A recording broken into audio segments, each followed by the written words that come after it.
Hey y'all, how you doing today? Hope you're doing superbly amazing. Alright, so what did I want to talk about today? Today I want to talk quickly. This is a pretty loaded topic, but I wanted to discuss addiction because we live in, at least in a North American culture, I believe it's really all around the world, we live through addiction. There's addiction all around us. There's like over 50% of the North American population is on some kind of pharmaceutical drug. Not to mention the addiction to coffee, alcohol is a huge one, nicotine, and not to mention the other substances that we can get addicted to. But what I really wanted to open up today is the types of addictions that are socially acceptable, socially encouraged, and then the types of addictions that actually can help us, right? Because social media is a huge addiction too, which can both be hurtful and helpful. So noticing that balance, right? But another addiction that's sadly pretty encouraged socially is alcohol. And alcoholism, I should say, is something that has been quite prevalent through association in my own life and really through the lives of pretty well every single person I know. There has been an occurrence of alcoholism in the family structure somewhere down the line. Basically, it's something that we all deal with, and it's something that is available to us. And it's something that's really, it can be used in celebration, it can be used in mourning, and all of these sorts of things. However, it's probably one of the more dangerous addictions we have out there because of this social acceptance. People don't often see or feel the need to help others when they really are in need or struggling. And of course, there's the common symptoms of alcoholism, which is like major anxiety and depression. And there's a lot of people suffering from that. It's a pretty common element to the human existence, and alcohol does not help it. It definitely hurts it. So just a few things to keep in mind when making daily choices. There's that really simple thing to consider, and that is it helping or is it hurting? It's basic enough for a kid to understand, and that's the point. You need to be able to apply it.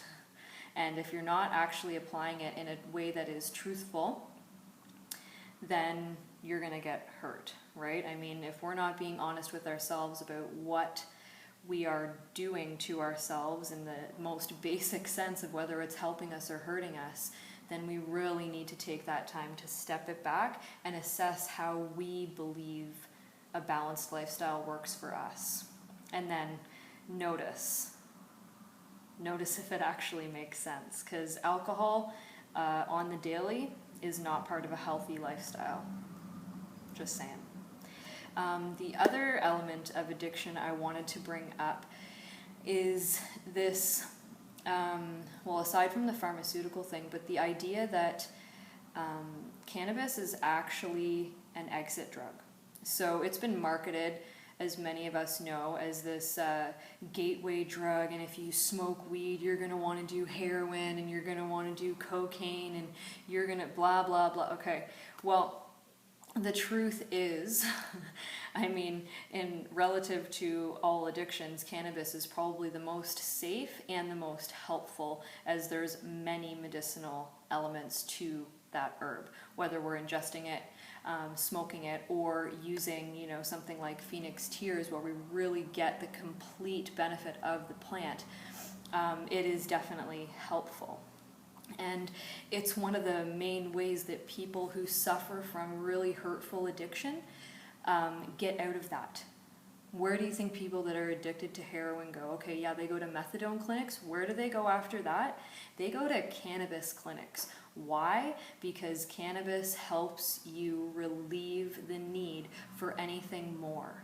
And the reason we search or seek out escape is because we don't want to deal with ourselves. We're only escaping ourselves. And perhaps that's why alcohol is so popular, because it allows us to be distant from ourselves, which is why it causes depression.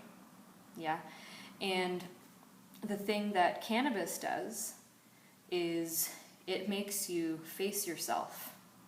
Sometimes that can cause anxiety in people. However, they're going to have the anxiety anyway when it comes down to it, because cannabis brings us to that space where we can reflect in a safe way.